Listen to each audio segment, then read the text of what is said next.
शरद पवार ने लोकसभा और विधानसभाओं में महिलाओं को आरक्षण देने के मामले पर उत्तर भारत और संसद की मानसिकता पर सवाल उठा दिए। नेशनल कांग्रेस पार्टी के अध्यक्ष शरद पवार ने लोकसभा और विधानसभाओं में महिलाओं को आरक्षण देने के मामले पर उत्तर भारत और संसद की मानसिकता पर जिस तरह से सवाल उठाए हैं, उसके बाद वो खुद सवालों के घेरे में आ गए हैं। शरद पवार ने यह कह दिया कि उत्तर भारत और संसद की मानसिकता अभी भी लोकसभा और विधानसभाओं में महिलाओं को आरक्षण देने के अनुकूल नहीं है। पूर्व केंद्रीय मंत्री ने पुणे डॉक्टर्स एसोसिएशन द्वारा आयोजित एक कार्यक्रम में हिस्सा लेते हुए महिला आरक्षण विधेयक से जुड़े एक सवाल पर यह बयान दिया। लोकसभा और सभी विधानसभाओं में महिलाओं के लिए 33% सीटें आरक्षित करने की व्यवस्था करने वाले महिला आरक्षण विधेयक पर पूछे गए एक सवाल के जवाब में पवार ने कहा कि वो संसद में इस मुद्दे पर तब से बोल रहे हैं जब वो लोकसभा में कांग्रेस के सदस्य थे। पूर्व केंद्रीय मंत्री ने कहा कि सभी दलों को इस विधेयक को पारित कराने का प्रयास करना चाहिए। शरद पवार ने अपनी पार्टी के सांसदों पर भी सवाल उठाए। शरद पवार ने कहा कि संसद की मानसिकता विशेष रूप से उत्तर भारत की इस मुद्दे पर अनुकूल नहीं रही है। मुझे याद है कि जब मैं कांग्रेस में लोकसभा सांसद था तब भी मैं संसद में महिलाओं के लिए आरक्षण के मुद्दे पर बात करता था। एक बार अपना भाषण पूरा करने के बाद मैं पीछे मुड़ा और देखा कि मेरी पार्टी के अधिकांश सांसद उठकर चले गए। इसका मतलब है कि मेरी पार्टी के लोगों के लिए भी ये पचने योग्य नहीं था। महाराष्ट्र में स्थानीय निकायों में महिला आरक्षण के बारे में भी उन्होंने बात कही।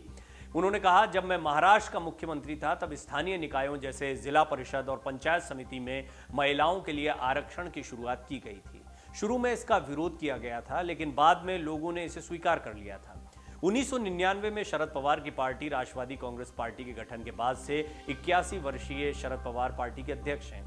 देश के कई राज्यों में चुनाव का माहौल है, लेकिन किसी भी राजनीतिक दल ने महिलाओं को समानता का अधिकार और 33% आरक्षण देने की बात नहीं की है। बेशक ये मुद्दा चुनावी चर्चा से लगभग गायब है, लेकिन समय समय पर महिलाओं को समानता और आरक्षण का अधिकार देने का मुद्दा उठता रहा है।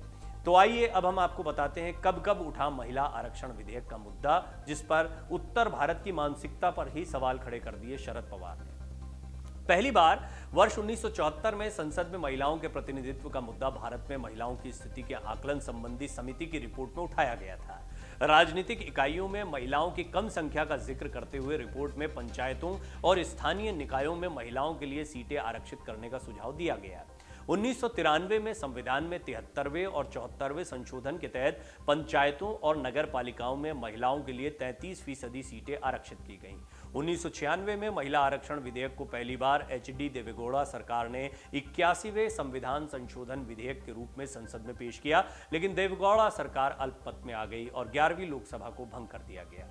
1996 का विधेयक भारी विरोध के बीच संयुक्त संसदीय समिति के हवाले कर दिया गया था।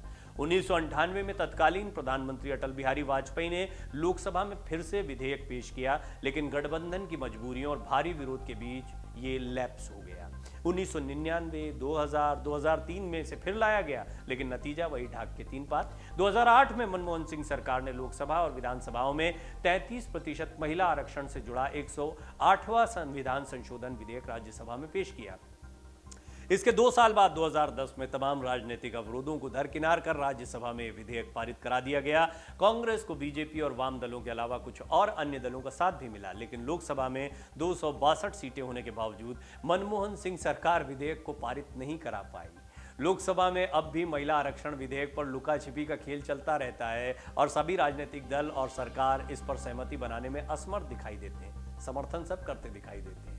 भारत में महिलाएं देश की आबादी का लगभग आधा हिस्सा हैं। यूं तो ये आधी आबादी कभी शोषण तो कभी अत्याचार के मामलों को लेकर अक्सर चर्चा में रहती है, लेकिन पिछले कुछ समय से सबरीमाला मंदिर में प्रवेश, 3 तलाक पर कानून के मुद्दों को लेकर एक बार फिर महिलाओं का मुद्दा और समानता का मुद्दा उठा है। कपड़ों को लेकर कई बार मुद्दा उठता है, महिला सुरक्षा को लेकर मुद्दे उठते हैं। लेकिन जब भी समानता की बात होती है तो भूल जाते हैं कि किसी भी वर्ग में समानता के लिए सबसे पहले अवसरों की समानता का होना बेहद जरूरी है। ये भी किसी से छिपा नहीं है कि देश में आधी आबादी राजनीति में अभी भी हाशिए पर है। शरद पवार ने भी इस मुद्दे को उठाया। उन्होंने अपनी पार्टी के नेताओं के विषय में भी कहा कि ऐसा लगता है कि मेरी बात को वो भी नहीं सुनना चाहते थे। वो मुद्दा तो उठा रहे हैं, लेकिन वो खुद भी, जैसा उन्होंने खुद बताया कि कांग्रेस का हिस्सा रहते हुए संसद में बात उठाई। सब लोग चाहते हैं ऐसा हो, फिर क्यों नहीं हो पाता है? बहुत बड़ा सवाल है, सोचने वाली बात है। आप भी सोचिए और अपना कमेंट जरूर करिए। क्या आपको लगता है सचमुच में राजनीतिक दल महिला आरक्षण को लेकर बहुत गंभीर है?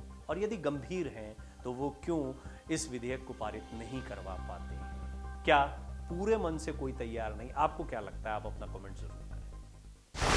डाउनलोड करें अमर उजाला ऐप और पाएं खबरें लगातार। अगर आप ये वीडियो YouTube पर देख रहे हैं तो हमारे चैनल को सब्सक्राइब करें और बेल आइकन को दबाना ना भूलें। अगर आप Facebook पर ये वीडियो देख रहे हैं तो हमारे पेज को लाइक करें।